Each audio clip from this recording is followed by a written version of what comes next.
I would just like to say that I am terrified that even you, someone who's obviously educated, has given up hope completely. Like when you call upon us, you say white folk, you say black people, Jewish people. Why can't we come together? We obviously can come together. We just have to. We just have to find a way to do it.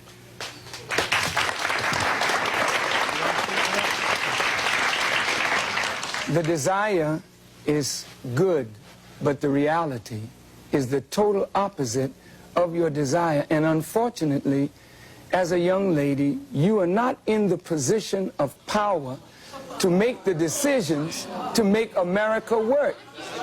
May I, you know, as an audience of intelligent people, I would like to just take a moment to say to you that I really don't think you fully understand what has happened to these people that you look at as second-class or inferior citizens in this nation.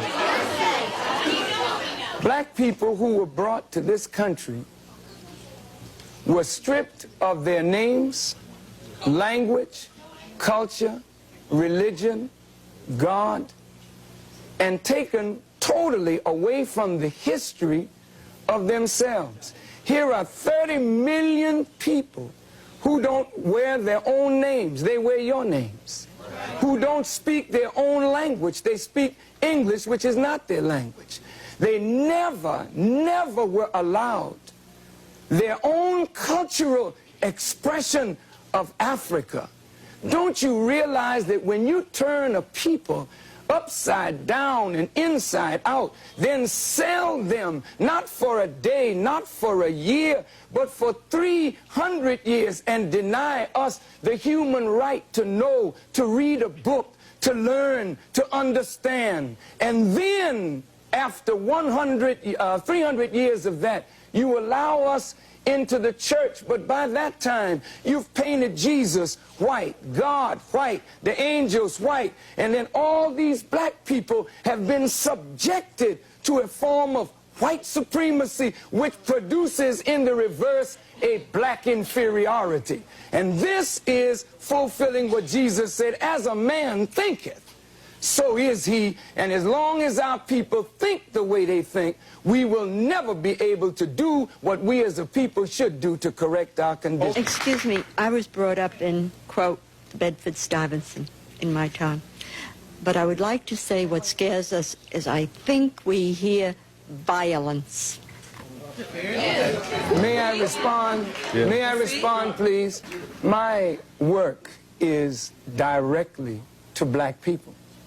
I spend 99% of my time dealing with us to help us reform our minds and spirit that we may do for ourselves.